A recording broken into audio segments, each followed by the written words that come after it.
ओम अज्ञानतिमिरान्धस्य ज्ञानाञ्जनशलाकया चक्षुरुन्मीलितं येन तस्मै श्रीगुरवे नमः। श्रीचैतन्यमनोभीष्टं स्थापितं येन भूतले स्वयं रूप कदा मह्यं ददाति स्वपदान्तिकम्। वन्देऽहं श्रीगुरुः श्रीयुतपदकमलं श्रीगुरून् वैष्णवांश्च श्रीरूपं साग्रजातं सहगण रघुनाथान्वितं तं सजीवम् साद्वैतं सावधूतं परिजनसहितं कृष्णचैतन्यदेवम् श्रीराधा कृष्णपादां सहगणललिता श्रीविशाखान्वितांश्च। नमो ओं विष्णुपादाय कृष्णप्रेष्ठाय भूतले श्रीमते भक्तिवेदान्त स्वामिन्निति नामिने। नमस्ते सारस्वते देवे गौरवाणी प्रचारिणे निर्विशेष शून्यवादी पाश्चात्यदेशतारिणे। मूकं करोति वाचालं पंगुं लंघयते गिरिं यत्कृपातमहं वन्दे श्रीगुरून् दीनतारिणम्। वाञ्छाकल्पतरुभ्यश्च कृपासिन्धुभ्य एव च पतितानां पावनेभ्यो वैष्णवेभ्यो नमो नमः। नमो महावदान्याय कृष्णप्रेमप्रदायते कृष्णाय कृष्णचैतन्यनाम्ने गौरत्वसे नमः। हे कृष्ण करुणा सिन्धो दीनबन्धो जगत्पते गोपेश गोपिका कान्त राधा कान्त नमोस्तुते। तप्त कांचन गौरांगी राधे वृंदावनेश्वरी वृषभानुसुते देवी प्रणमामि हरिप्रिये। जय श्री कृष्ण चैतन्य प्रभु नित्यानंद श्री अद्वैत गदाधर शिवासादि गौर भक्त वृंद। हरे कृष्णा कृष्णा कृष्णा हरे हरे हरे राम राम राम हरे हरे। हरे कृष्णा। श्रील सनातन गोस्वामी हरि भक्ति विलास नाम के ग्रंथ में बताते हैं कि इस कार्तिक महीने में हमें श्री राधा दामोदर, ये राधा कृष्ण की विशेष रूप से सेवा करनी चाहिए, क्योंकि यहाँ श्रीमती राधा रानी विशेष रूप से आराध्य हैं इस महीने में। तो ये महीना श्री कृष्ण के लिए बहुत प्रिय है। और सनातन गोस्वामी कहते हैं कि इस महीने में हमें ये दामोदर अष्टकम प्रार्थना स्तोत्र अवश्य गाना चाहिए हर दिन। और ये वास्तव में पद्म पुराण से है। और जैसे हम उस दिन कह रहे थे, सत्यव्रत मुनि द्वारा विरचित, जबकि वो नारद मुनि और शौनक ऋषि से चर्चा करते हैं। भगवान श्री कृष्ण दामोदर के नाम से जाने जाते हैं। भगवान श्री कृष्ण की दामोदर लीला ये दीपावली के दिन हुई थी। और ठीक कई साल बाद उसी तिथि पर, बल्कि एक दिन का अंतर है, गोवर्धन पूजा हुई। फिर बाद में भगवान ने गोवर्धन पर्वत को धारण किया। दामोदर भगवान का नाम इसलिए लगाया गया है क्योंकि माता यशोदा ने दाम से अर्थात रस्सी से श्री कृष्ण के उदर को अर्थात पेट को बांध दिया था। शुकदेव गोस्वामी बहुत सुंदर रूप से इस लीला का वर्णन श्रीमद् भागवत के 10वें स्कंध में करते हैं, जिससे बहुत सूक्ष्म बातें भक्ति के बारे में ज्ञात होती हैं। विशेष करके वृंदावन में जो ब्रजवासी भक्त भक्ति करते हैं श्री कृष्ण की, वो भक्ति अतुलनीय है और कहीं इस तरह की भक्ति नहीं पाई जाती। जैसा आप जानते हैं कि जिस तरह यहां पर इस भौतिक संसार में तरह तरह के संबंध होते हैं, जैसे मित्रों के बीच संबंध, दास और स्वामी के प्रति संबंध, पति पत्नी का संबंध इत्यादि, तो उसी प्रकार से भगवान के धाम में भी भगवान के साथ भक्तों के ऐसे संबंध हो सकते हैं और होते हैं, और ये संबंध सबसे निकट और सबसे तीव्र होते हैं वृंदावन धाम में। तो वात्सल्य का जो संबंध है वो इस दामोदर लीला से प्रकट होता है। माता यशोदा जैसी कोई शायद नहीं, निश्चित ही कोई वात्सल्य भाव में भक्त नहीं है। यशोदा माता और नंद बाबा का स्थान बहुत विशेष है, परंतु यशोदा माता का सर्वश्रेष्ठ स्थान है। जब श्री कृष्ण अपनी बाल लीला कर रहे थे कुमार अवस्था में, तो माता यशोदा कुछ घर के काम में व्यस्त थीं और वास्तव में वो दही का मंथन कर रही थीं। वो चिंतित थीं कि श्री कृष्ण जगह जगह जाके दही चोरी कर लेता है, तो उनकी इच्छा थी कि मैं स्वादिष्ट से स्वादिष्ट दही, मक्खन आदि कृष्ण के लिए यही बनाऊं। नंद महाराज के पास 9 लाख गाय थे। उनमें से थोड़े गिने चुने गाय जो सबसे अच्छे थे, सबसे दुधारू थे, सबसे मीठे दूध देने वाली थीं, उन गायों को माता यशोदा ने चुना और उन गायों को वो बहुत ही स्वादिष्ट और पौष्टिक घास खिलाया करते थे, और फिर उन गायों के दूध से वो मक्खन आदि बनाकर श्री कृष्ण को खिलाते थे। तो एक बार माता यशोदा अपने घर में बैठ के दही का मंथन कर रही थी, और जिस प्रकार से वो बैठकर मंथन कर रही थी, शुकदेव गोस्वामी वर्णन करते हैं माता यशोदा का। और श्रील प्रभुपाद जी अपने तात्पर्य में कहते हैं कि जो भी भगवान श्री कृष्ण से प्रेम करना चाहता है वात्सल्य भाव में, श्री कृष्ण को अपना पुत्र समझ के, तो उनको माता यशोदा के लक्षणों को ठीक से जान लेना चाहिए। माता यशोदा कैसी दिखती थी, वो किस तरह सेवा करती थी, कैसे कपड़े पहने थे।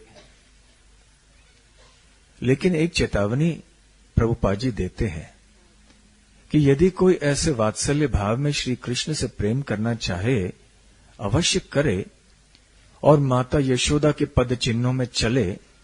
माता यशोदा कैसे सेवा करती हैं, वो कैसे दिखती हैं, ये अच्छी तरह से जान ले, परंतु माता यशोदा बनने का प्रयास न करें, न इच्छा भी करें, क्योंकि ये संभव नहीं है। माता तो एक ही है भगवान की, माता यशोदा। लेकिन माता यशोदा के चरण चिन्हों में चल के उसी भाव में हम श्री कृष्ण से प्रेम कर सकते हैं। तो ये कृष्ण भक्ति का पथ कितना सुंदर है। आप क्या चाहते हैं? आप श्री कृष्ण को अपना पुत्र मानना चाहते हैं? ठीक है, कृष्ण भक्ति कीजिए। आप श्री कृष्ण को आपका मित्र बनाना चाहते हैं? ठीक है, वैसे भी संभव है। तरह तरह के संबंध श्री कृष्ण के साथ संभव है। बल्कि यहां इस भौतिक जगत में जितने भी संबंध पाए जाते हैं, वो मूल रूप से भगवान के धाम में जो पवित्र संबंध होते हैं, उनके विकृत रूप हैं। तो माता यशोदा जब दही मंथन कर रही थीं, तो गीत गा रही थीं। ये एक प्रथा थी, श्रील प्रभुपाद समझाते हैं वृंदावन में, कि जब श्री कृष्ण कोई लीला करते तो कविता के रूप में उस लीला का वर्णन हो जाता था, और फिर सारे ब्रजवासी उस लीला का वर्णन कविता के रूप में करते थे। तो माता यशोदा ऐसे गीत गाते गाते दही मंथन कर रही थी।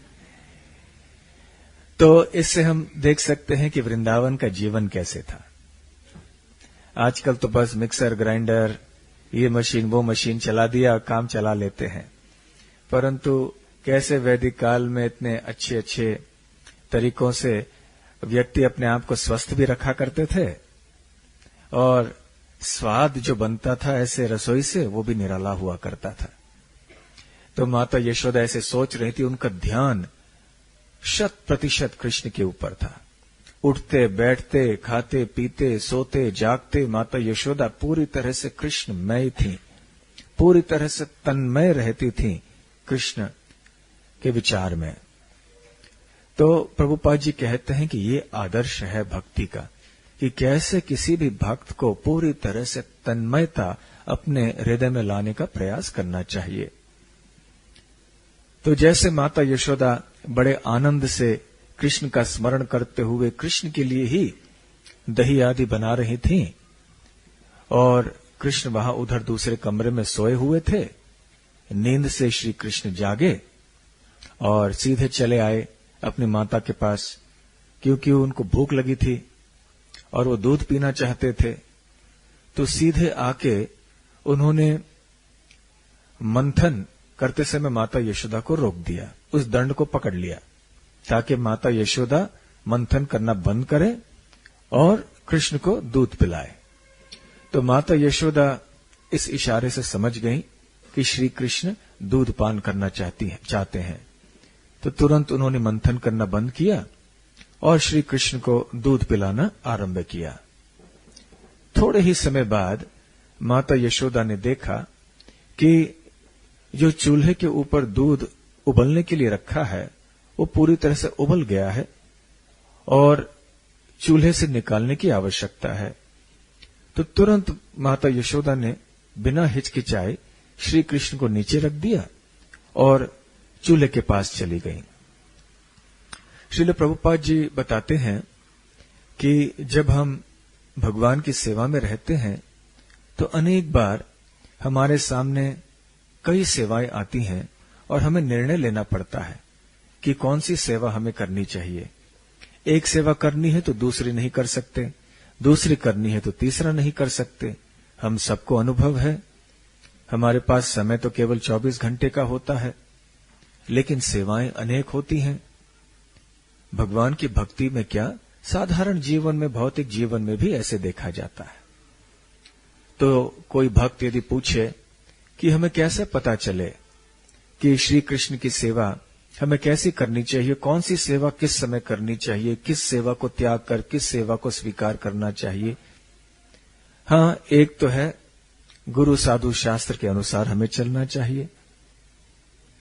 और श्रील प्रभुपाद जी कहते हैं कि जो भक्त माता यशोदा की तरह होते हैं, जो प्रेमी भक्त होते हैं भगवान के, उनको भगवान अंतःकरण से ही मार्गदर्शन देते हैं कि वो किस तरह की सेवा किस समय कृष्ण के लिए करें।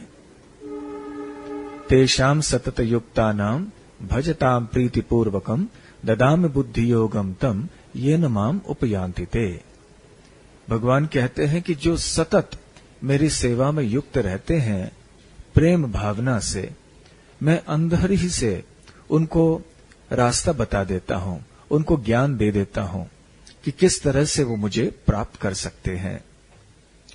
तो माता यशोदा ने हिचकिचाए नहीं, क्योंकि वो यदि चूल्हे के पास जा रही थी तो कृष्ण के लिए ही जा रही थी।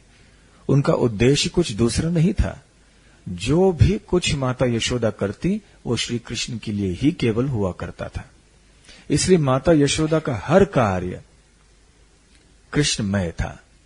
तो एक सेवा छोड़ के यदि दूसरी सेवा करने जा रही थी माता यशोदा, तो इसमें माता यशोदा का कोई दोष नहीं था। और यह भी श्री कृष्ण के प्रेरणा से ही हुआ कि ठीक उसी समय दूध उबल गया। उसके पहले ठीक उसी समय कृष्ण वहां पर आए माता यशोदा के पास, और माता यशोदा को अंदर से ही प्रेरित किया कि मुझे छोड़ो और वहां जाओ, ताकि मैं गुस्सा हो जाऊं और आगे चल के एक बहुत सुंदर लीला हो जाए। तो ये सब भगवान की सुंदर लीलाएं हैं। तो माता यशोदा जब वहां रसोई घर में चली गई तो श्री कृष्ण को क्रोध आया, और शुकदेव गोस्वामी कहते हैं कि उन्होंने आंखों में से झूठे झूठे आंसू निकाले। बच्चे कभी कभी ऐसे करते हैं, जब वो कुछ चीज पाना चाहते हैं और नहीं पाते हैं तो झूठे झूठे आंसू बहाते हैं। तो श्री कृष्ण भी ऐसे करने लगे और बड़े क्रोध से अपने होठों को दांतों से दबाने लगे, बताने के लिए मैं कितना गुस्सा हो गया हूं। और फिर उन्होंने देखा कि माता तो मुझे छोड़ के चली गई, ऐसे कैसे कर सकती है मेरी मां, मेरी भूख तो मिटी नहीं। तो उन्होंने देखा कि पास में एक पत्थर पड़ा था, पत्थर को लिया और उस मिट्टी के मटके को जिसमें दही मंथन कर रही थी माता यशोदा, उसको फोड़ दिया और फोड़ के फिर दही मक्खन आदि सब लिया और उसको आराम से खाने लगे और फिर उसको लेकर दूसरी जगह चले गए, क्योंकि वो जान गए कि अब मैंने कुछ गड़बड़ कर दी, अब मेरी माता आएगी तो अब मेरे लिए कष्ट हो जाएगा। तो जल्दी से वहां से निकल पड़े। उधर माता यशोदा वापस लौट के आई कि चलो श्री कृष्ण को फिर से दूध पिलाएं, तो देखा कि कृष्ण तो है नहीं, बल्कि कमरे में क्या है, मटका टूटा हुआ पड़ा है और मक्खन दही आदि सब बिखरा हुआ है। तो माता यशोदा ने सोचा कि यहां मटका टूटा हुआ है और श्री कृष्ण कमरे में नहीं है। इसका मतलब क्या है कि ये काम किसने किया है? श्री कृष्ण ने किया है। तो उनको थोड़ी हंसी तो आ गई, लेकिन फिर भी सोचा कि नहीं, अब श्री कृष्ण को यदि हम अच्छे उपदेश नहीं देंगे, सही तरह से सिखाएंगे नहीं, तो ऐसे हरकत ये करता रहेगा। तो अपने हाथ में छड़ी ली और इधर उधर घूमने लगी श्री कृष्ण को ढूंढने के लिए। तो जब एक जगह गई, एक कमरे में देखा कि श्री कृष्ण खड़े हैं एक ऊखल के ऊपर।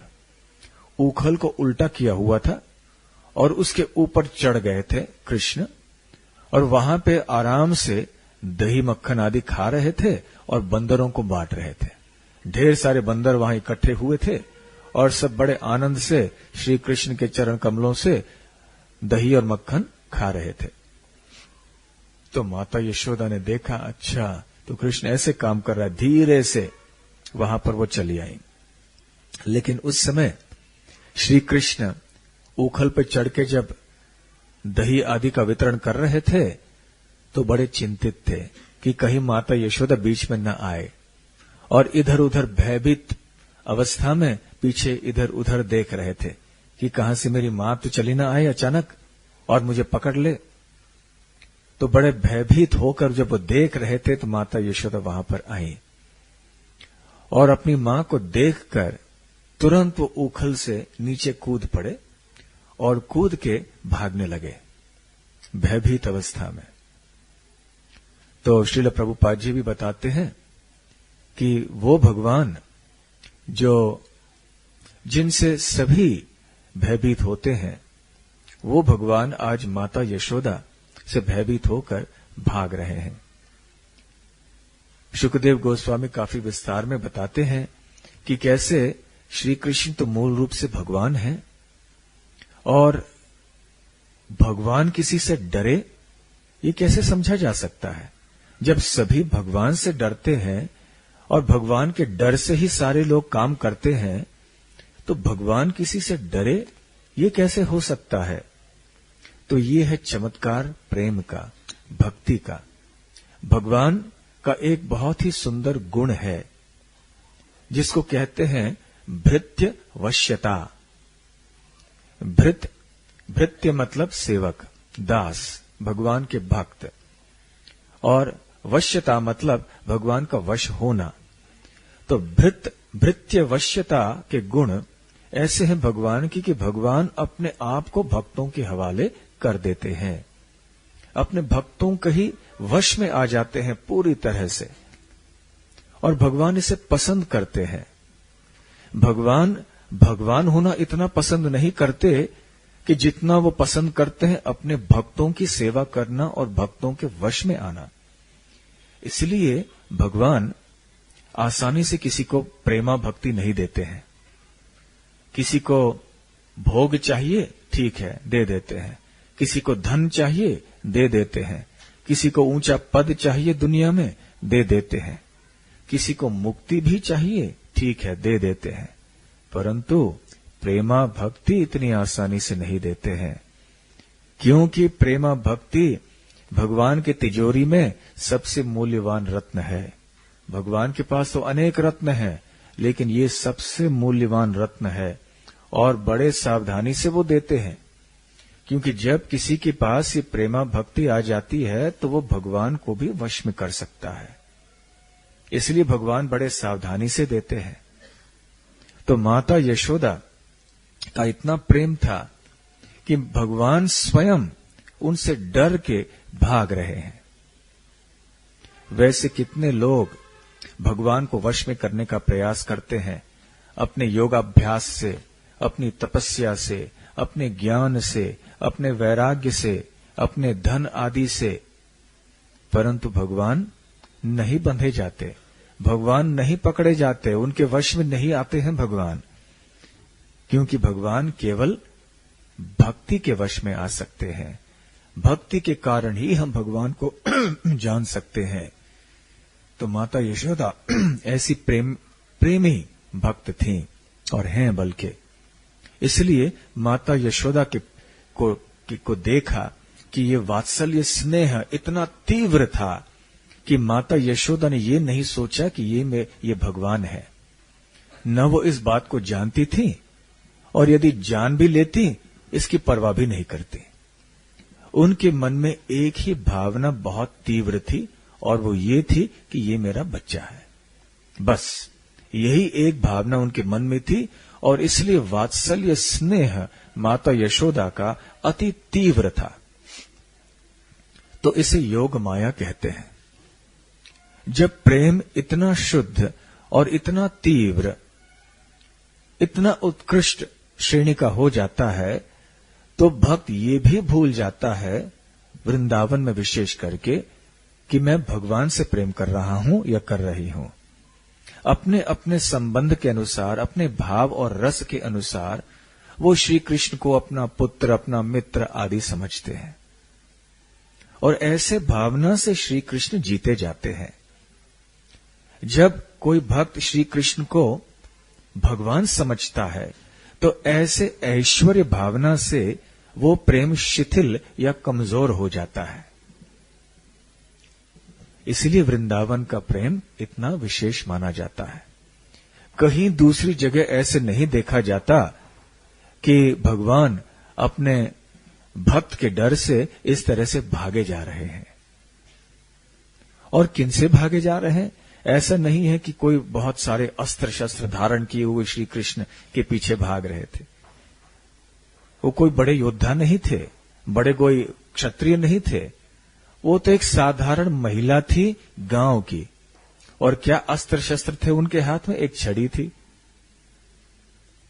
तो ऐसे माता यशोदा के डर से श्री कृष्ण भागे जा रहे थे।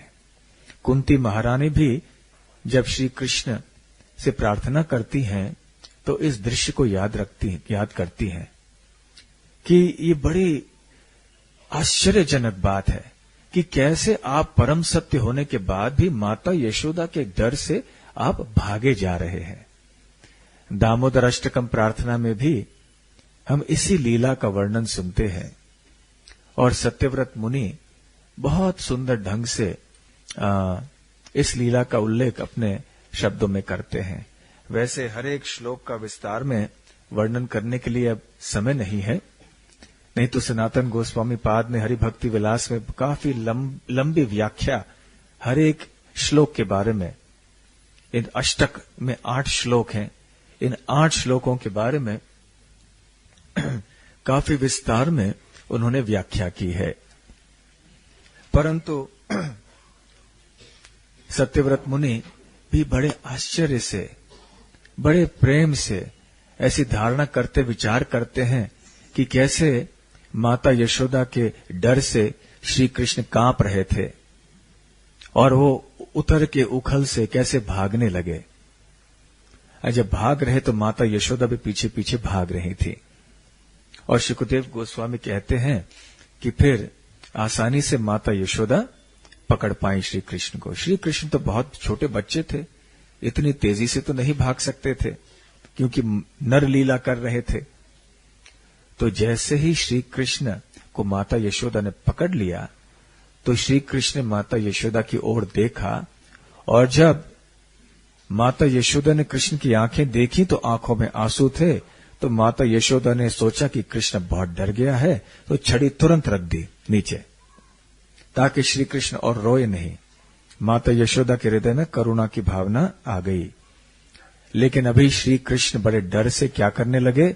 अपने दोनों हाथों से अपने आंखों को रगड़ने लगे डर के मारे, और आंखों में से आंसू निकल रहे थे, और जो काजल लगाया हुआ था वो सारे मुंह में फैल गया। उनका मुखारविंद और भी सुंदर हो गया काजल के कारण, जो बिखर गया काजल।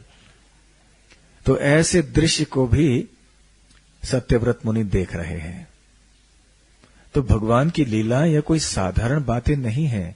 बड़े बड़े ऋषि मुनि भी इनके ऊपर ध्यान करते हैं। एक छोटी सी बात लेकर उसमें लंबे समय तक ध्यान करते हैं, लंबी व्याख्या देते हैं, अनेक स्तोत्र आदि की रचना करते हैं, हर छोटे छोटे कार्य के ऊपर। तो माता यशोदा ने सोचा कि अभी कृष्ण डर गया है, तो ठीक है, मैं छड़ी नीचे फेंक दूं ताकि कृष्ण डरे नहीं। और फिर माता यशोदा सोचने लगी कि श्री कृष्ण को दंड तो नहीं दूंगी, ठीक है, इतना डर गया मुझसे, अब यही ठीक है, यही दंड मिल गया उसे, अब रो रहा है डर के मारे। परंतु यदि ये बहुत डरा हुआ है, यदि मैंने इसे ऐसे ही छोड़ दिया तो डर के मारे कहीं वो भाग तो नहीं जाए, और मेरे तो इतने सारे काम पड़े हैं, थोड़ी मैं दिन भर कृष्ण के पीछे रहूंगी, अभी दूध है और कुछ करना है, बहुत सारे काम है घर में। तो यूं ही मैंने कृष्ण को छोड़ दिया तो भयभीत अवस्था में कहीं वो इधर उधर भाग जाए, फिर और मुसीबत हो जाएगी। तो उन्होंने सोचा ठीक है, तो मैं श्री कृष्ण को अभी ऊखल से बांध देती हूं। श्रील प्रभुपाद बताते हैं कि वास्तव में माता यशोदा ने श्री कृष्ण को ऊखल से इसलिए नहीं बांधा कि वो दंड देना चाहती थी।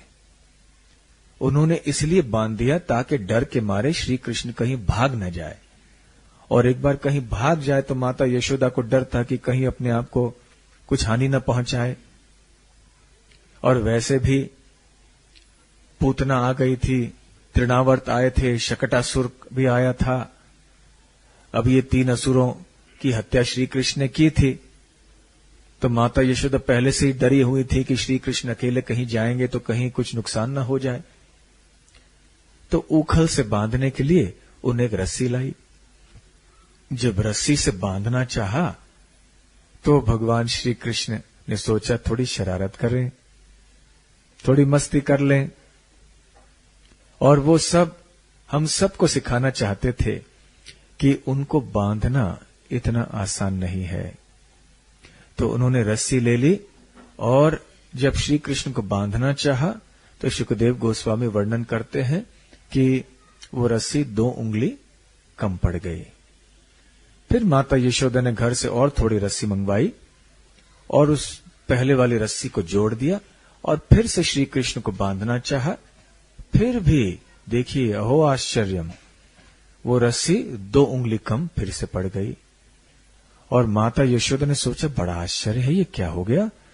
और रस्सी मंगवाई, और जितने भी रस्सियां माता यशोदा मंगाती गई और बांधती गई, जोड़ती गई दूसरे रस्सियों से, वो 2 उंगली कम ही पड़ने लगी। तो बाकी गोपियां अब तक इकट्ठी हो गई थी, खबर तो फैल गई थी कृष्ण के बारे में। जो भी कुछ छोटी सी घटना होती थी सारे ब्रज में बात जल्दी से फैल जाती थी और सब लोग आ जाते थे। तो गोपियां भी आके खड़े होके मजा देख रही थी, सब हंस रही थी। माता यशोदा पसीने पसीने हो गई थी, हंस भी रही थी साथ साथ में। उनको भी मन में समझ में नहीं आ रहा था कि ये कैसे हो रहा है।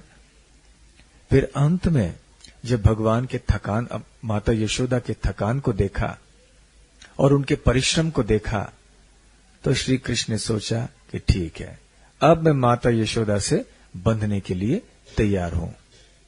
फिर अचानक कृष्ण बंध गए। तो माता यशोदा को पता नहीं चला कि अब तक इतनी में कोशिश कर रही थी, रस्सी कम बढ़ रहा था, अब आसानी से बंध गए। तो प्रभुपाद जी भी यही बताते हैं कि बड़े बड़े योगी इतना प्रयास करते हैं परंतु श्री कृष्ण का दर्शन भी नहीं कर सकते, लेकिन माता यशोदा केवल अपने बड़े ही निर्मल प्रेम से श्री कृष्ण को बांध सकी। तो माता यशोदा श्री कृष्ण को रस्सी से नहीं बांध पाए, वो अपने प्रेम से बांध सके। क्योंकि साधारण रस्सी ये क्या चीज है जो श्री कृष्ण को बांधे, ये संभव नहीं है।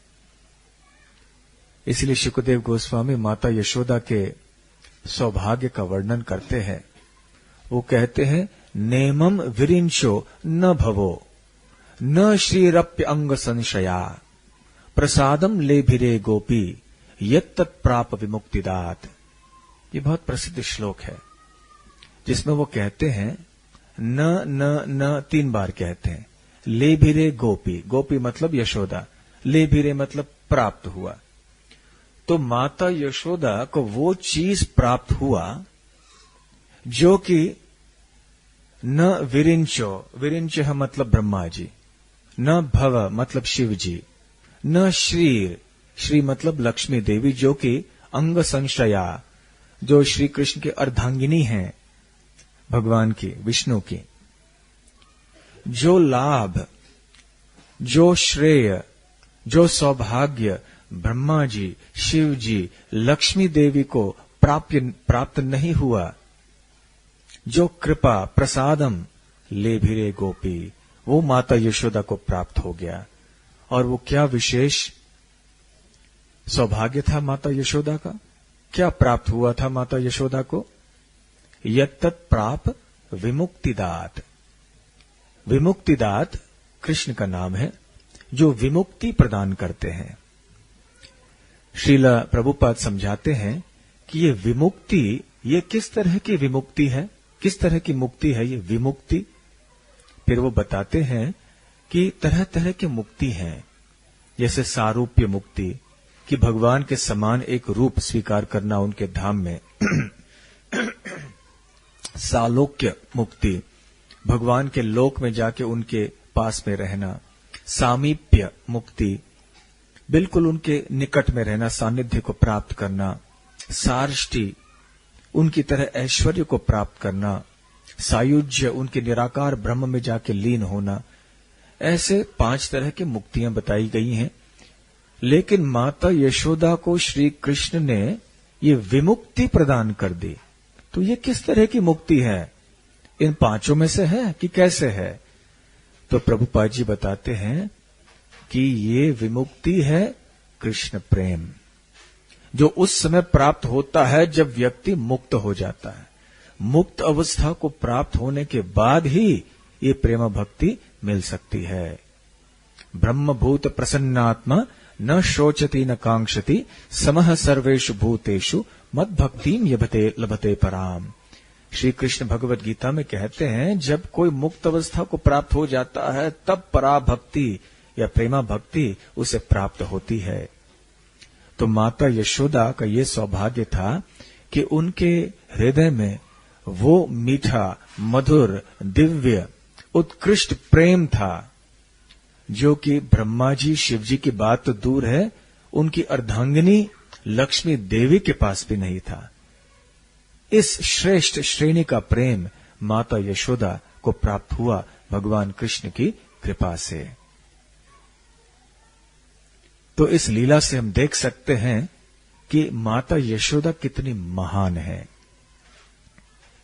कौन है जो भगवान की माता बन सकती हैं या भगवान के पिता बन सकते हैं? भगवान ही तो सभी के मां हैं, पिता हैं, माता हैं। परंतु यदि कोई व्यक्ति को, किसी व्यक्ति को भगवान अपना माता बनाते हैं तो वो व्यक्ति तो साधारण नहीं हो सकती। फिर माता यशोदा अपने घर के कार्यों को संभालने के लिए चली गई और उधर श्री कृष्ण इधर उधर देख रहे थे। गोपियां भी हंस के इधर उधर चली गईं। तो उस समय श्री कृष्ण ने इन 2 अर्जुन वृक्षों को देखा। अर्जुन वृक्षों का नाम तो आपने सुना होगा।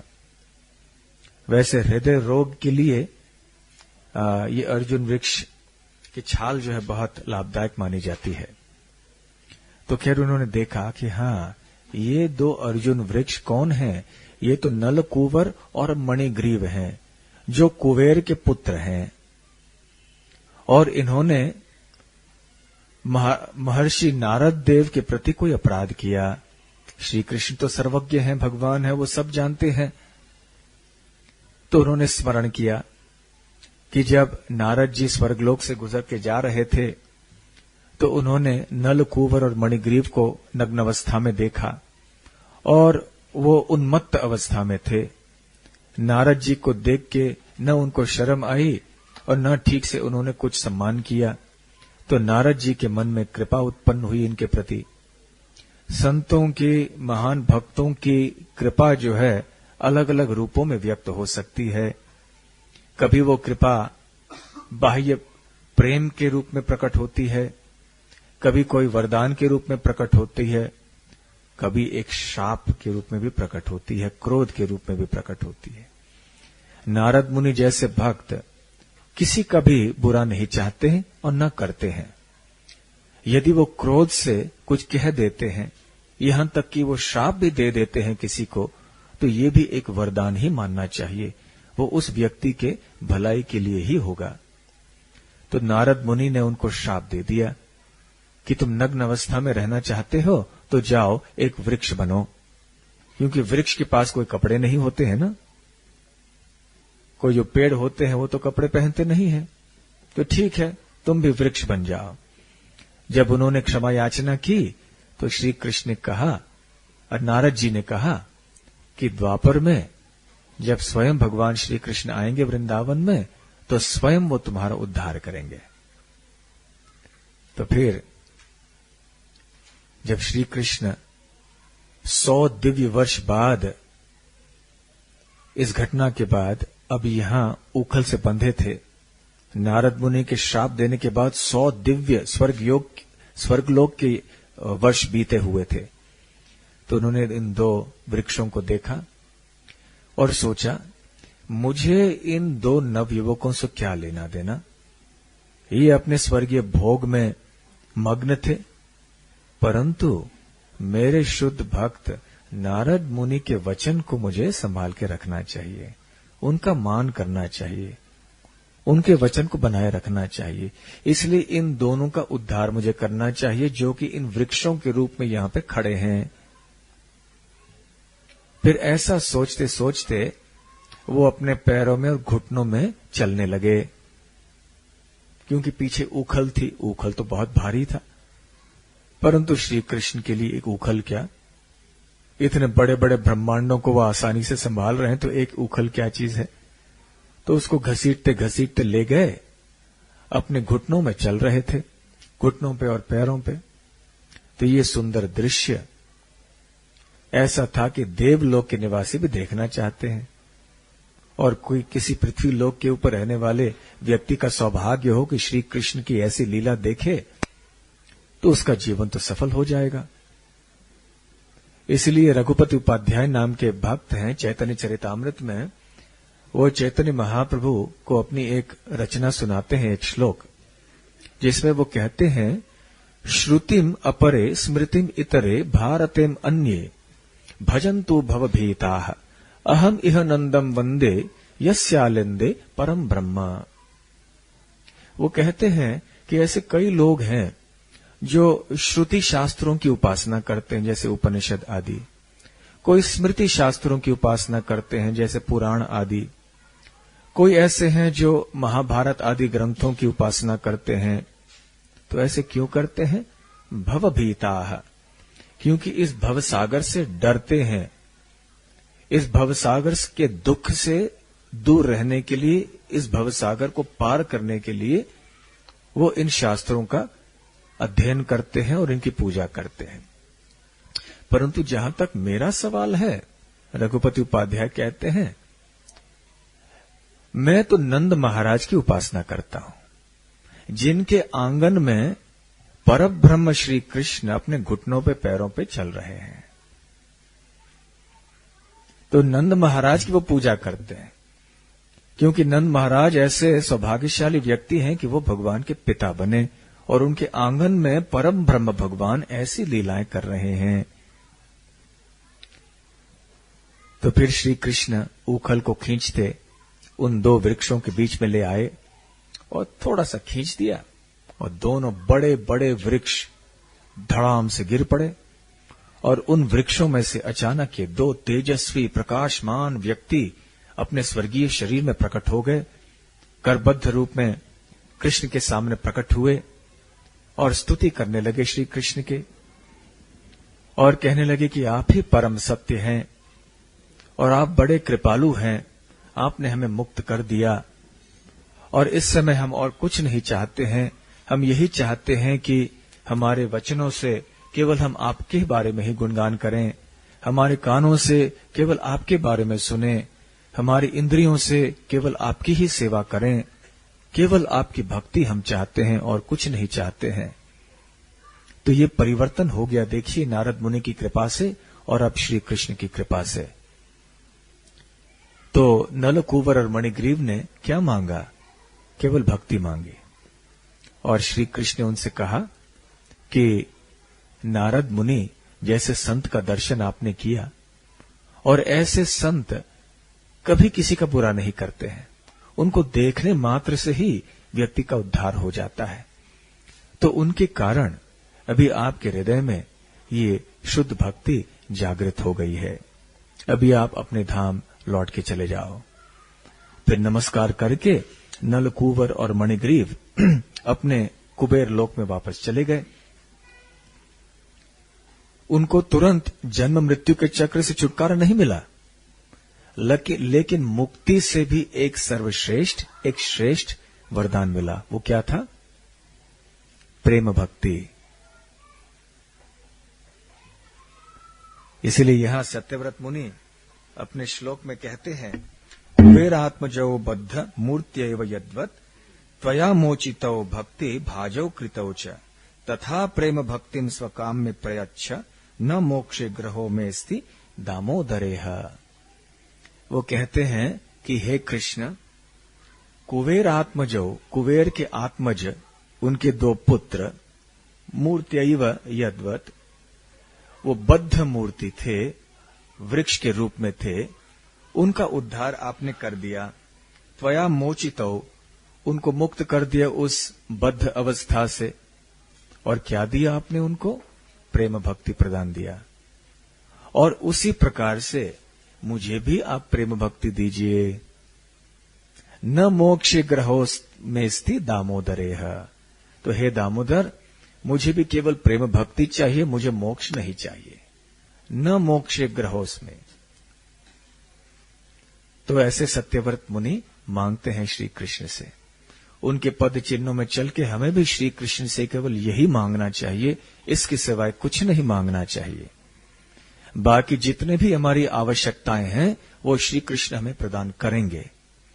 और हम प्रश्न यदि करें कि यदि भगवान ने हमें कुछ वांछित फल नहीं दिया तो इसका मतलब है कि हमें इसकी आवश्यकता नहीं है। तो भगवान ने यदि हमें नहीं दिया तो फिर हमें जरूरत नहीं है उस चीज की।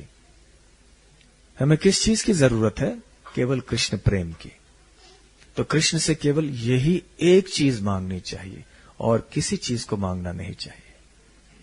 उन्होंने कुबेर के दो पुत्रों को, जो कि ऐसे कार्य में लगे हुए थे और शपित हुए नारद मुनि के द्वारा, ऐसे दो लोगों को उन्होंने कृष्ण प्रेम प्रदान किया।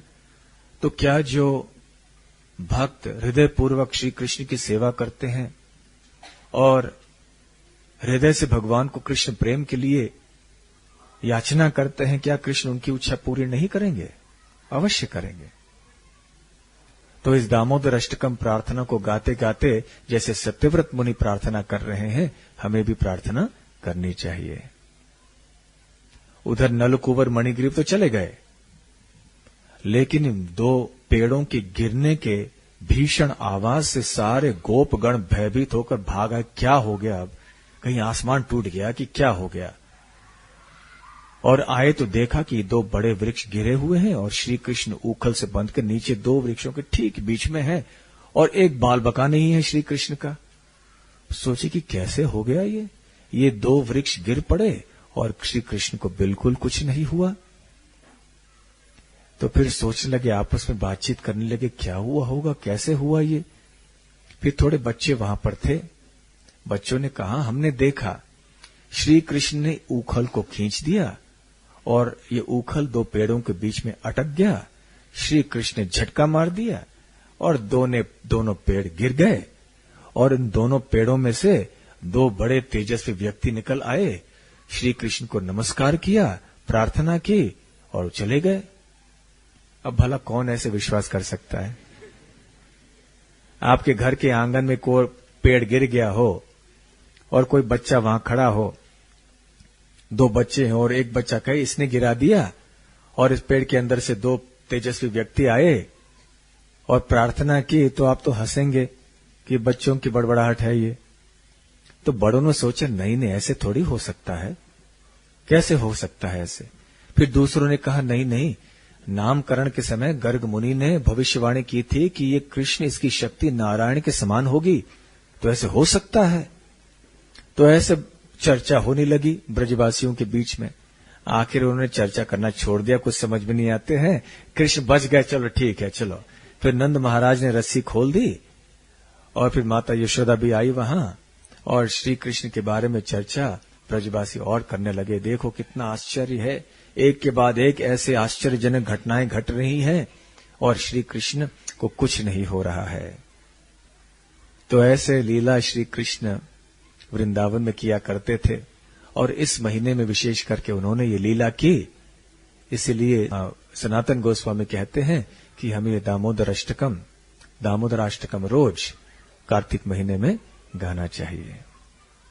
श्री दामोदराष्टकम की जय, श्री कृष्ण चंद्र भगवान की जय, श्री वृंदावन धाम की जय, गौर प्रेमानंदे।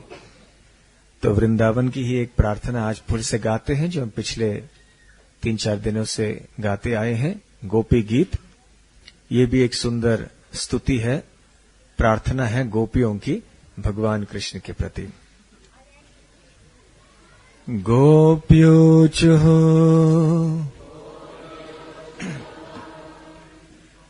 जयति तेऽधिकम् जन्मना व्रज।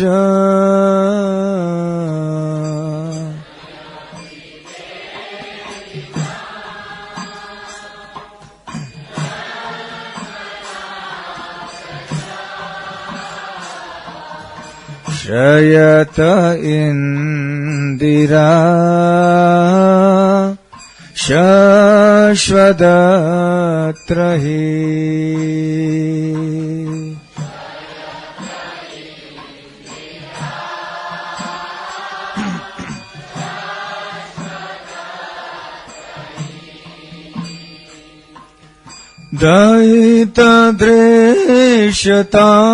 दयितदृश्यताम् दिक्षुतावकाश।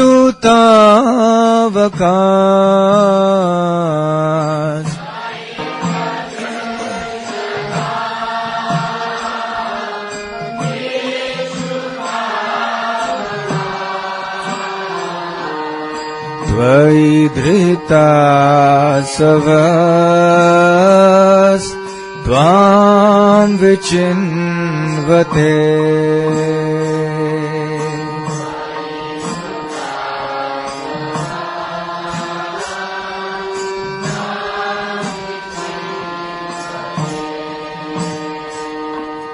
शरदुदाशये साधुजातस।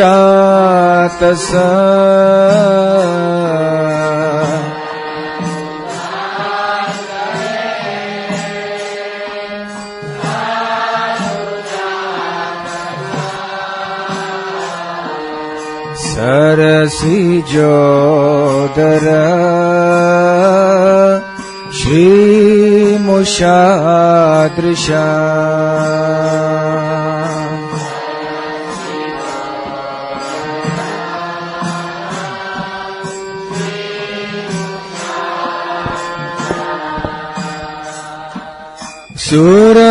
सुरतनाथ ते अशोकदासिका।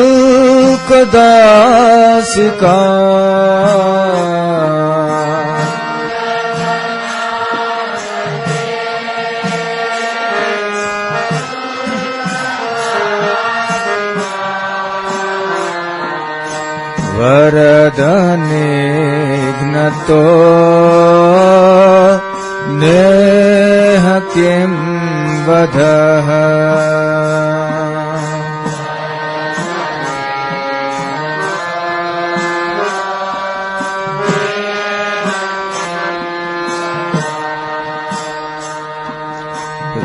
जलाप्ययात्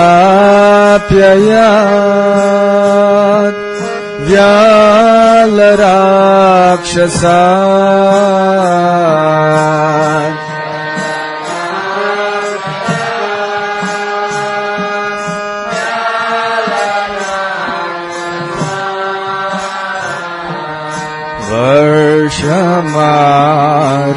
वर्षमारुतात् वैद्युतानलात्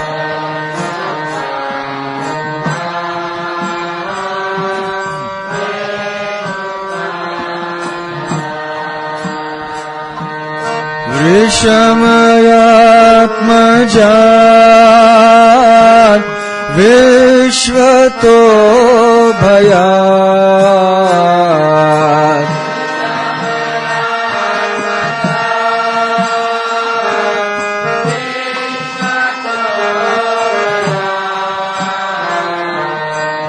ऋषभते वयम् रक्षिता मुहुः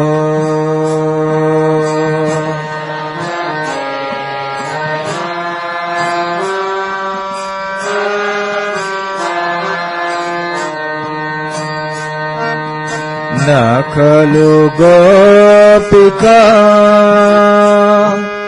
नन्दनो भवान्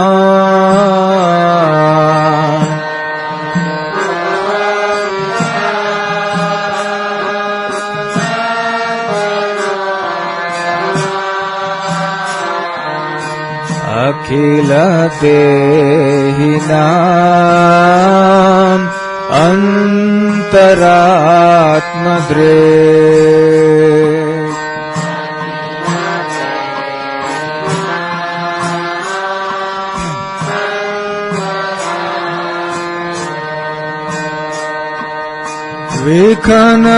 विखनसार्थितो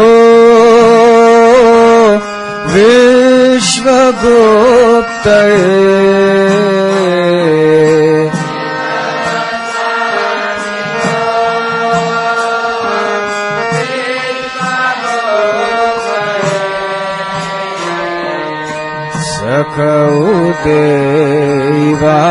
सखौदेवान् सात्वतां कुले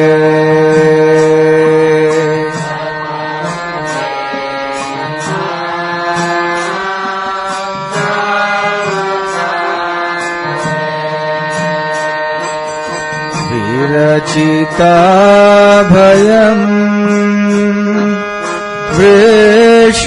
वृष्णिधूर्यते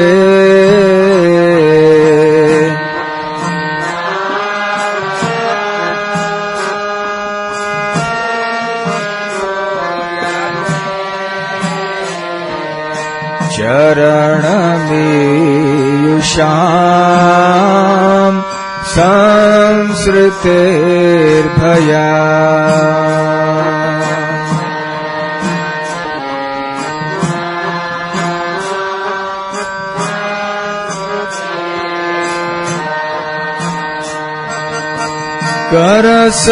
करसरोरुहा कान्तकामदम्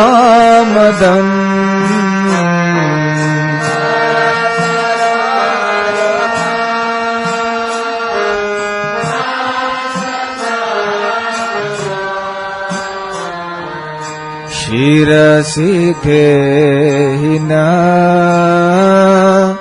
श्रीकरग्रहम्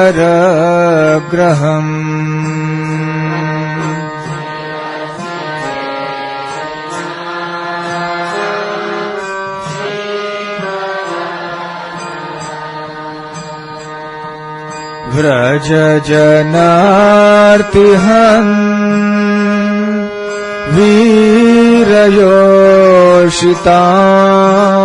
वीरयोषिताम्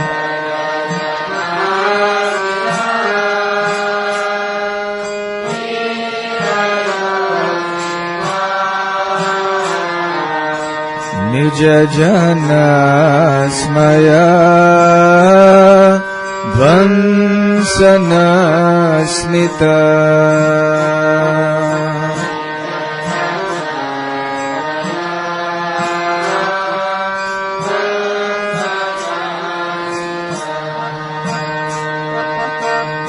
सखे भवत् किङ्करी स्मनो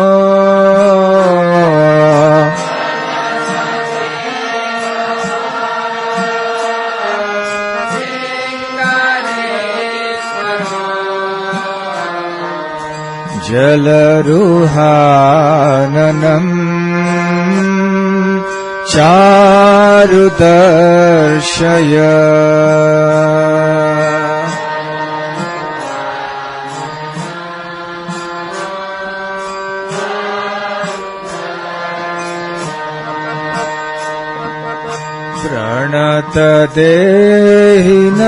प्रणतदेहिनां पापकर्षणम्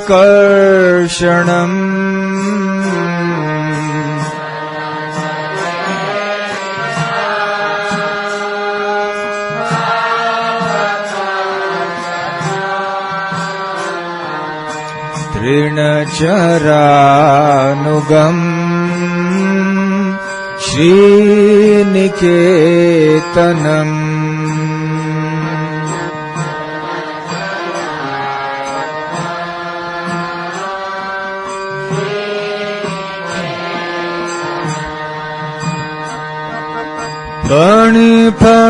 फणिफणार्पितम्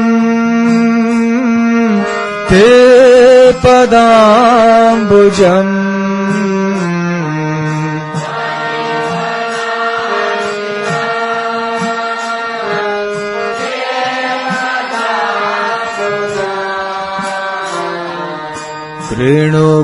कृणुकुचेषु न कृन्धिरेच्छयम्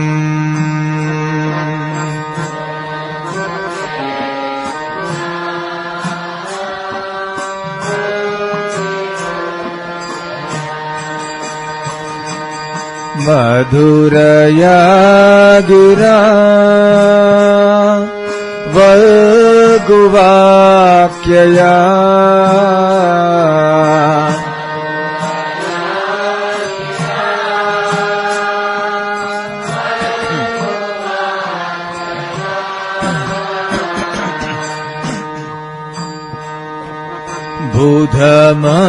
बुधमनोज्ञया पुष्करेक्षणा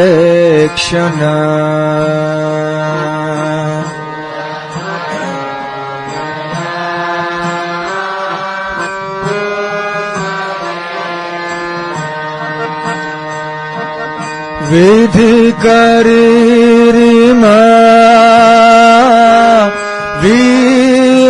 वीरमोह्यति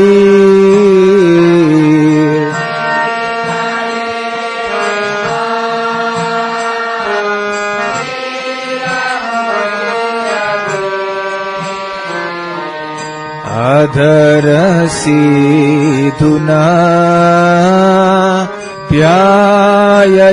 प्याययस्वनः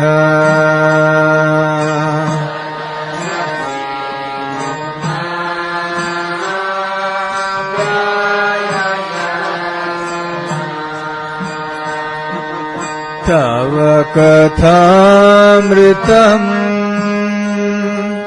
तप्तजीवनम्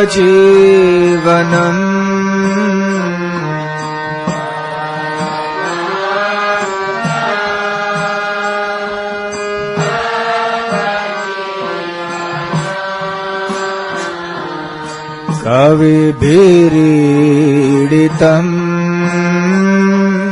कल्मषापहम्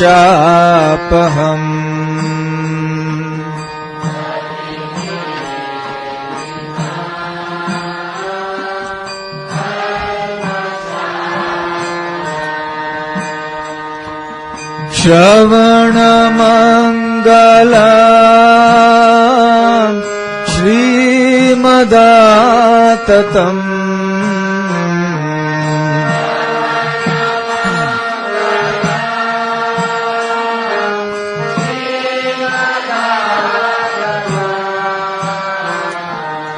भुवि गृह्णन्ति ये भूरिदा जनाः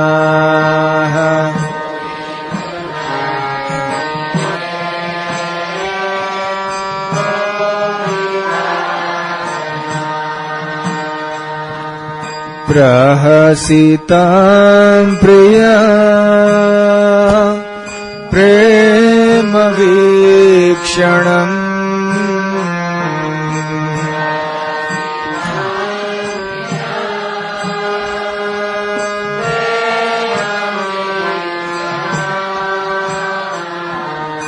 विहरणं च ते ध्यानमङ्गलम्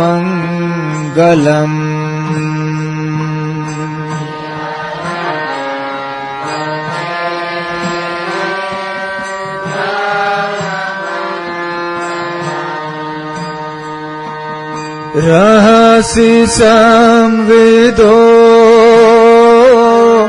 या हृदि स्पृशात्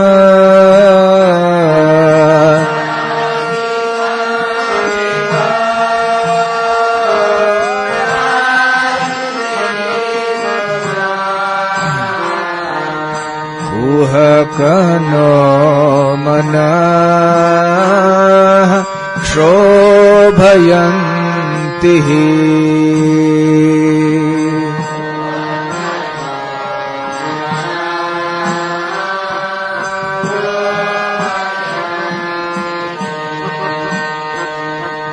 चलसि यद्व्रजात् चारयन् पशून्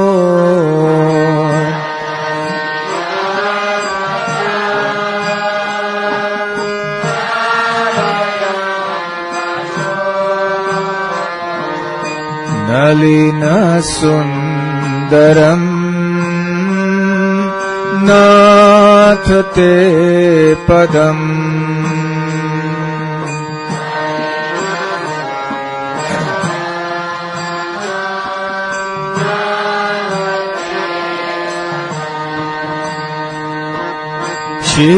शीलतृणां कुरे सीदतीति नः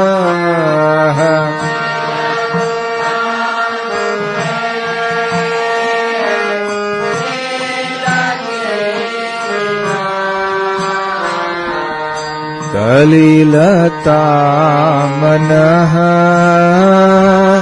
कान्त गच्छति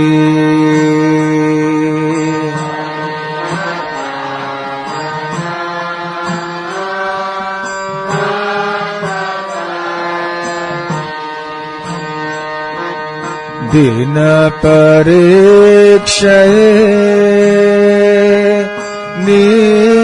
नीलकुन्तले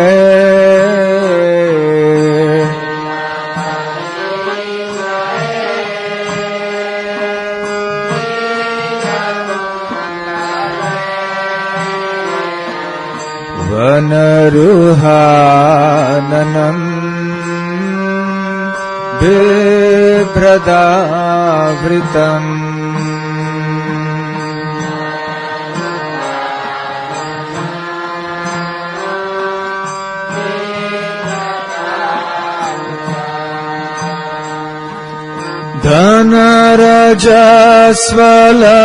धनरजस्वलम् दर्शयन् मुहुः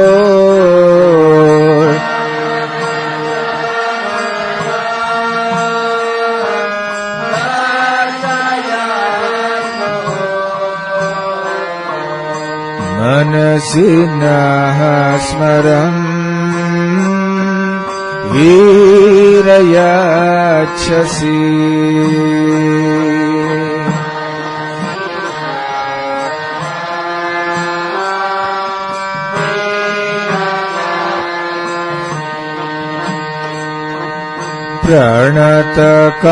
प्रणतकामदम् पद्मजार्चितम्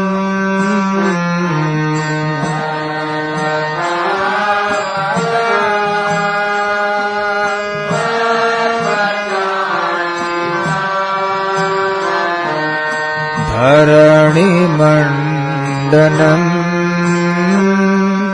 ध्येयमापदि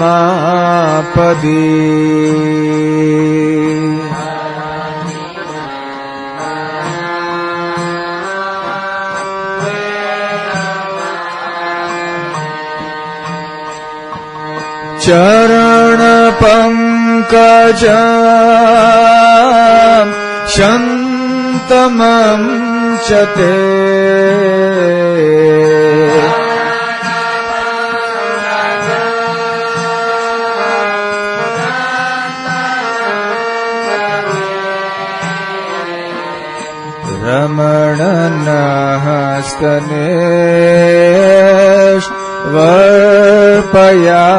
रमणनाहस्तनेष्वर्पयाधिहन्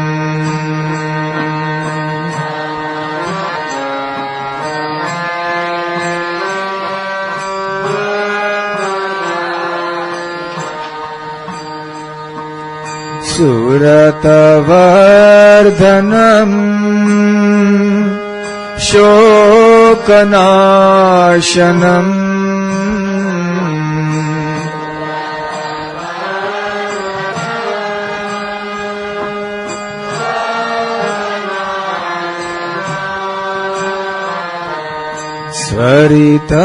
स्वरितवेणुना सुष्ठुचुम्बितम्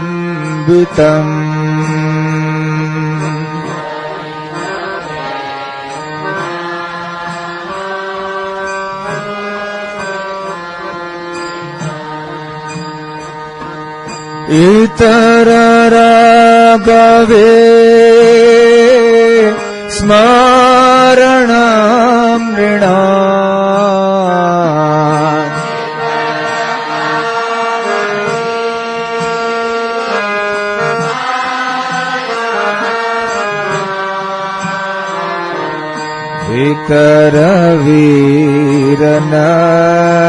विकरवीरनस्ते धरामृतम्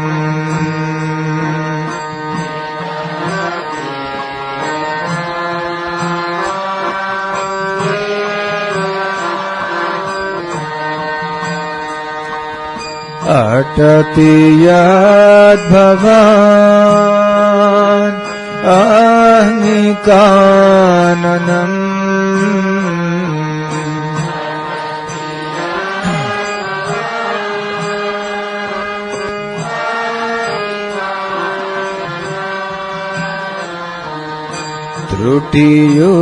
त्रुटियुगायते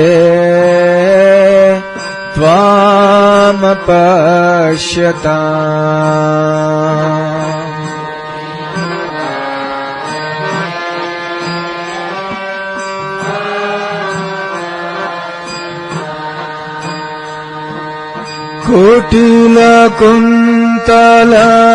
कुटिलकुन्तलम् श्रीमुखं च ते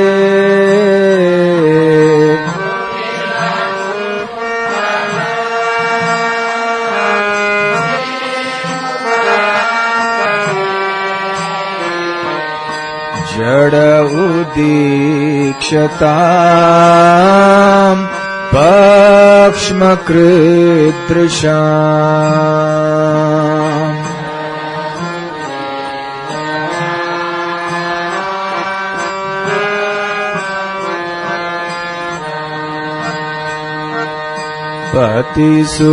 पतिसुतान्वया भ्रातृबान्धवा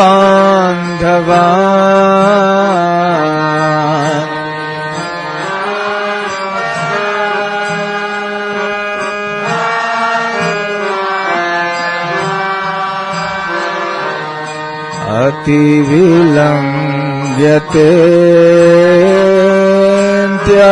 च्युतागता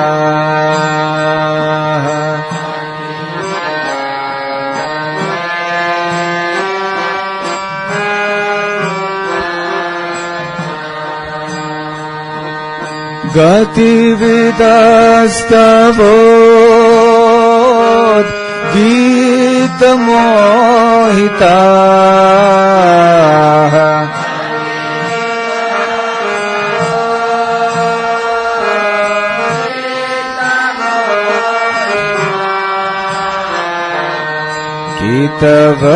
गीतवयोषिता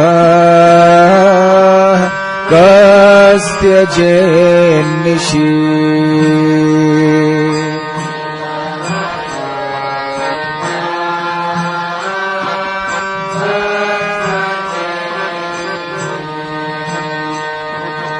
रहसि संविदम् हृच्छयोदयम्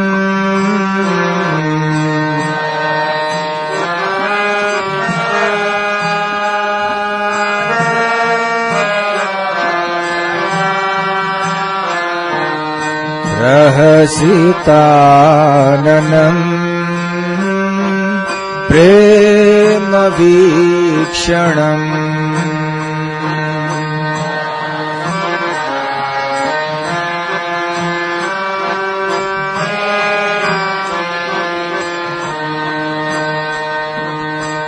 बृहदुरः श्रियो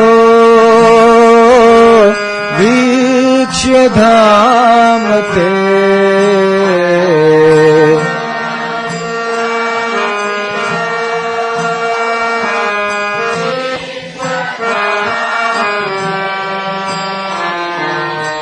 मुहुरति स्पृहा मोह्यते मनः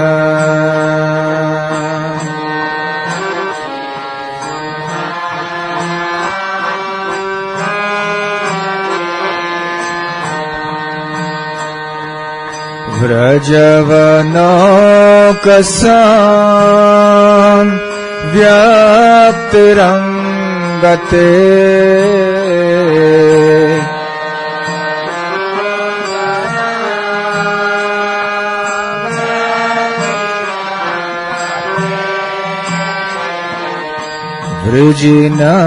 वृजिनहन्त्र्यलम् विश्वमङ्गलम्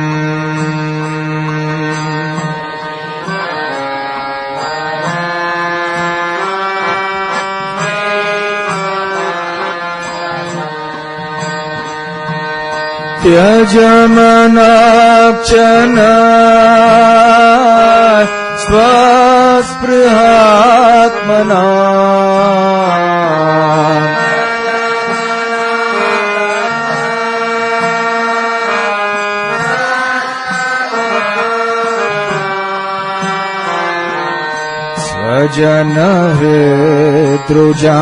स्वजनहृद्रुजाम् यन्निषूदनम्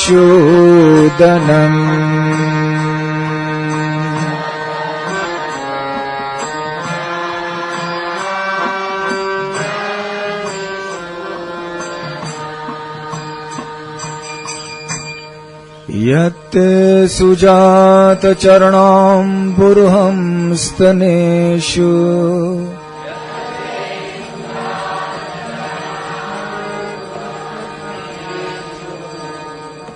भीताशने प्रियदधीमहि कर्कशेषु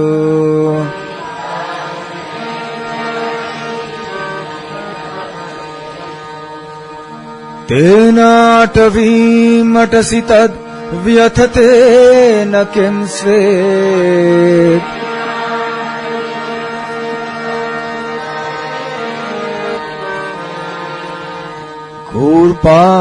कूर्पादिभिर्भ्रमति धीर्भवदायुषाम् नः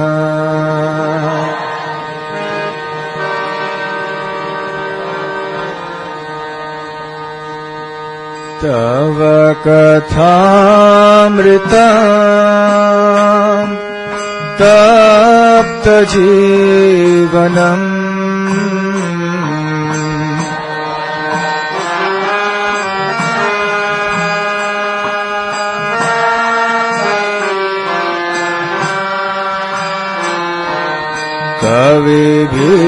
कविभिरीडितम्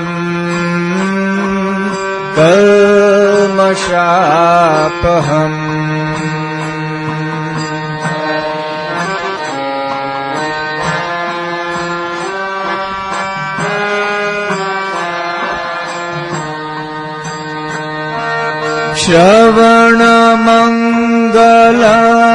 श्रवणमङ्गलम् श्रीमदाततम्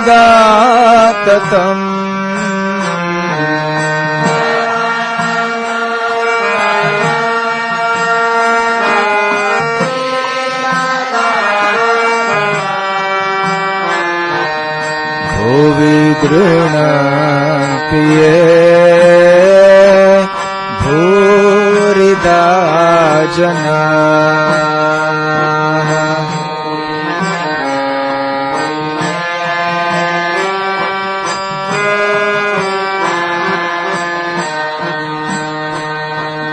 भूरिदा जनाः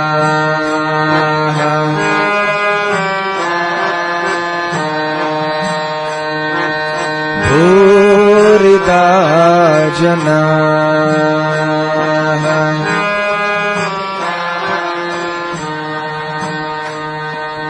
हरे कृष्ण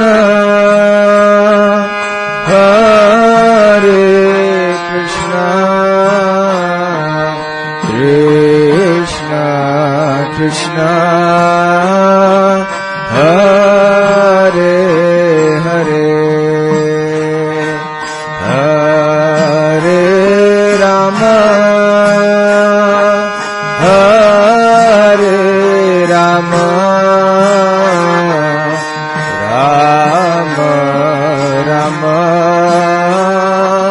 हरे हरे।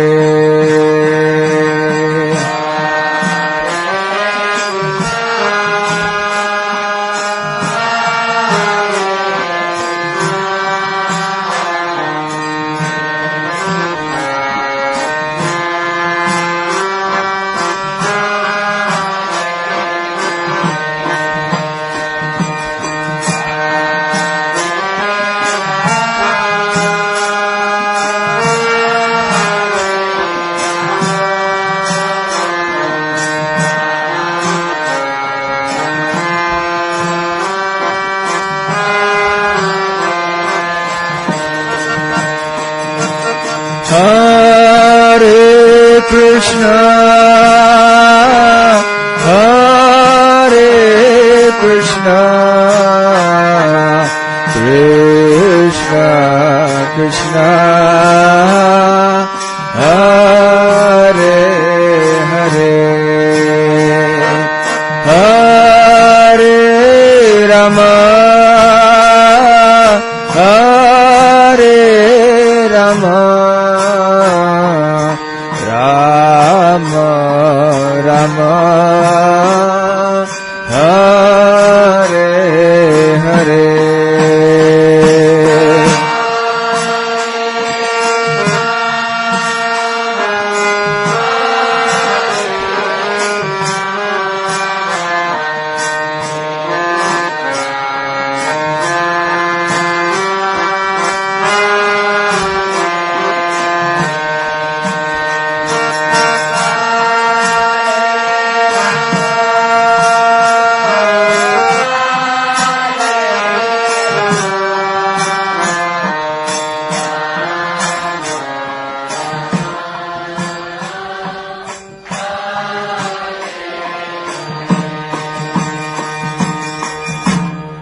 श्री गोपी गीत की जय, श्री दामोदराष्टकम की जय, श्री कार्तिक मास की जय, श्री वृंदावन धाम की जय, श्री श्री राधा दामोदर की जय, श्री श्री राधा गोकुलानंद की जय। निताय गौर प्रेमानंदे हरि हरि बोल। हरे कृष्ण।